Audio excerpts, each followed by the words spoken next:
Hello दोस्तों, क्या हाल चाल। बढ़िया एकदम। तो आज का जो टॉपिक है वो लेंजेस लॉ के ऊपर है।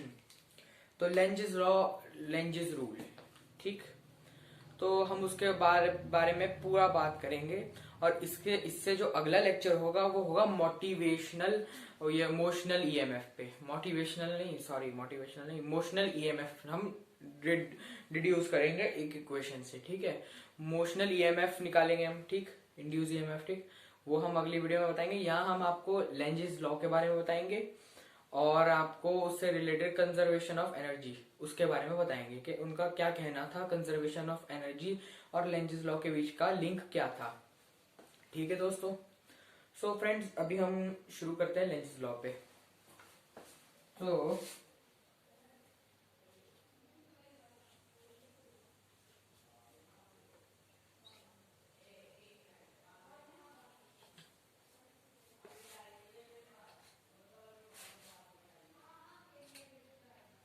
फ्रेंड्स, लेंजेस लॉ क्या होता है। तो कल के वीडियो में आपने जैसे देखा, मैंने जो आपको फैराडे, पहले सबसे first of all Lenz's law समझने के लिए आपको फैराडे की इक्वेशन पता होनी चाहिए। कौन सी इक्वेशन? जो मैंने आपको कल अपने वीडियो में बताया था, फैराडे का थर्ड लॉ। नोट कर लीजिए।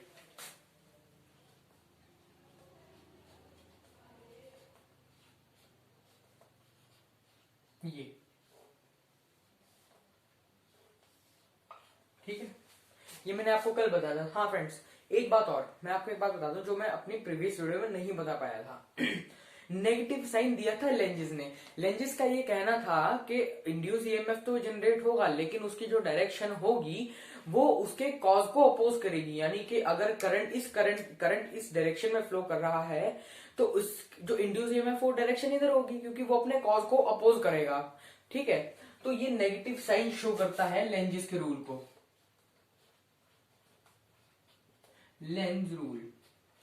और ये जो इक्वेशन थी वो फैराडे की इक्वेशन थी। तो इस पूरे लॉ को हम एक सामान्य नाम जो देते हैं उसका नाम है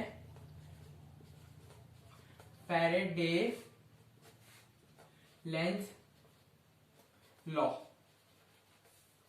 फैराडे लेंज लॉ या फैराडे लॉ या फैराडे लेंज इक्वेशन, हम ये दोनों नाम इसको दे सकते हैं, ठीक। नेगेटिव साइन जो है वो फैराडे ने दिया था। क्यों दिया था अब उसके बाद ये देखते हैं हम। तो लेंज लॉ यही कहता है, ठीक है।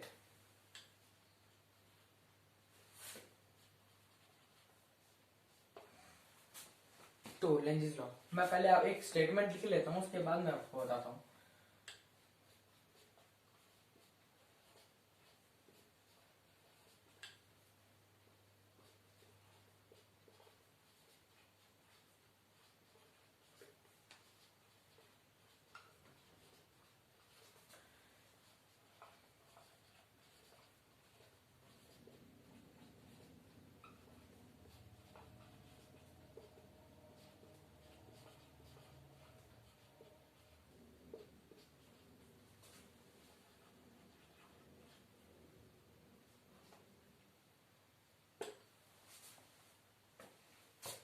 तो फ्रेंड्स, फैराडे एक साइंटिस्ट थे। उनका ये कहना था कि अब तक देखो फैराडे ने क्या काम था, फैराडे ने क्या कहा था। फैराडे ने तो ये कहा था कि इंड्यूस ईएमएफ जनरेट होता है, ठीक है। लेकिन लेंजेस ने ये नहीं बताया था कि इंड्यूस ईएमएफ जनरेट होता है। लेंजेस ने सिर्फ उस इंड्यूस ईएमएफ की डायरेक्शन दी थी। उनका काम सिर्फ डायरेक्शन देने का था, जो उन्होंने अपने एक्सपेरिमेंट्स के थ्रू बताया। जो आपके बुक में भी गिवन है एक्सपेरिमेंट्स, वही जो फैराडे के मैंने 3 मेरे जो एक्सपेरिमेंट्स है वही इसमें भी आएंगे। तो उसके लिए अदर कोई वीडियो बनाने की जरूरत मेरे को है नहीं, तो मैं आपको इससे ही बता देता हूं। तो फैराडे ने इक्वेशन दी इंड्यूस ईएमएफ की, लेकिन जो डायरेक्शन थी वो डायरेक्शन लेंज ने दी थी। तभी हम इस इक्वेशन को बोल देते हैं फैराडे लेंज इक्वेशन, ठीक है फ्रेंड्स। अब डिस्कस करते हैं कि लेंज का रूल क्या था। लेंज ने ये कहा था कि जो इंड्यूस ईएमएफ जनरेट होगा वो इस तरीके से बहेगा, इस तरह से फ्लो करेगा कि वो अपने कॉज को अपोज करे, अपने कॉज को अपोज करे, ठीक है। जैसे एक तरीके से अब मैं समझाता हूं आपको। जैसे ये है, सपोज दैट ये एक सॉलिनॉइड है,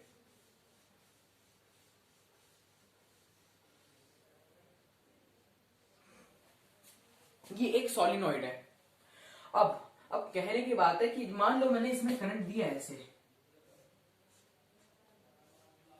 ठीक ठीक, इलेक्ट्रिक, अब मैंने इसमें करंट सेल जोड़ दिया, सेल नहीं सॉरी बैटरी जोड़ा,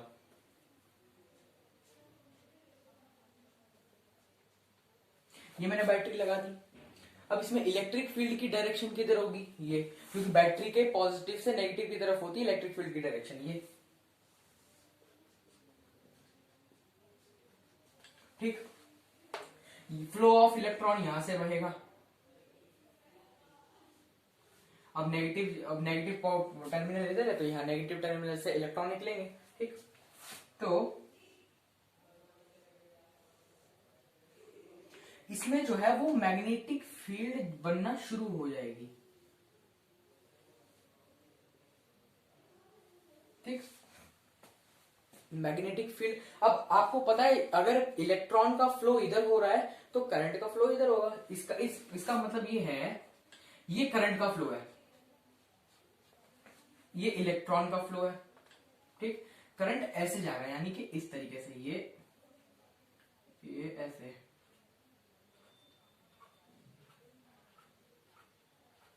ये ऐसे, ये करंट जा रहा है सिंपल, जो बैटरी से मेरी करंट निकल रहा है वो ये फ्लो कर रहा है, आई, ठीक।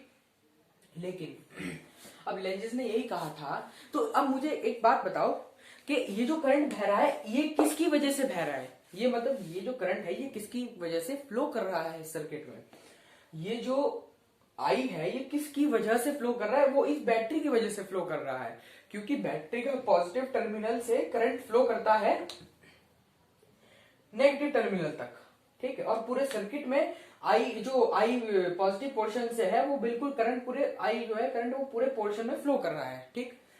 सो लेंज ने यही कहा था कि अपने कॉज को अपोज करेगा, यानी कि इस करंट के बहने का कॉज क्या है, ये बैटरी, इस करंट के फ्लो करने का जो कॉज है वो क्या है, वो बैटरी है। तो बैटरी अगर ऐसे करंट देगी तो इंड्यूस ईएमएफ कैसे जनरेट होगा, वो ऐसे करके होगा, यानी कि अगर बैटरी जो है ये करंट ऐसे दे रही है तो इंड्यूस ईएमएफ कैसे जनरेट होगा, इस तरीके से, ताकि भाई इंड्यूस ईएमएफ का काम क्या है, वो अपने कॉज को अपोज कर रहा है, जैसा लेंज ने अपनी स्टेटमेंट में कहा, ठीक। वो अपने कॉज को अपोज कर रहा है, तो इंड्यूस ईएमएफ की जो डायरेक्शन होगी वो ये होगी, ये जैसे ये करंट की डायरेक्शन होगी, तो इंड्यूस ईएमएफ की डायरेक्शन ये होगी, ये वाली, ये।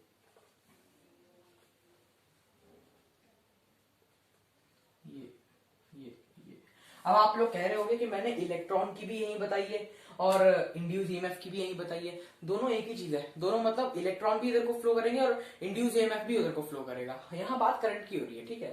तो इंड्यूस ईएमएफ तरीके से इलेक्ट्रॉन को आप लेके कंफ्यूज मत होइए, अगर आप लोगों को लग रहा है कि इलेक्ट्रॉन की वजह से आपको थोड़ा कंफ्यूजन हो रहा है तो इलेक्ट्रॉन को भूल जाओ, उसको कोई जरूरत नहीं है याद करने की, ठीक। उसको कोई जरूरत नहीं है, वो जस्ट बैटरी के नेगेटिव टर्मिनल से इलेक्ट्रॉन्स निकलते हैं, वो हमें पता है, इस वजह से मैंने आपको बताया। तो इसमें जो इंड्यूस ईएमएफ की डायरेक्शन होगी वो इसके अपने कॉज को अपोज करेगी।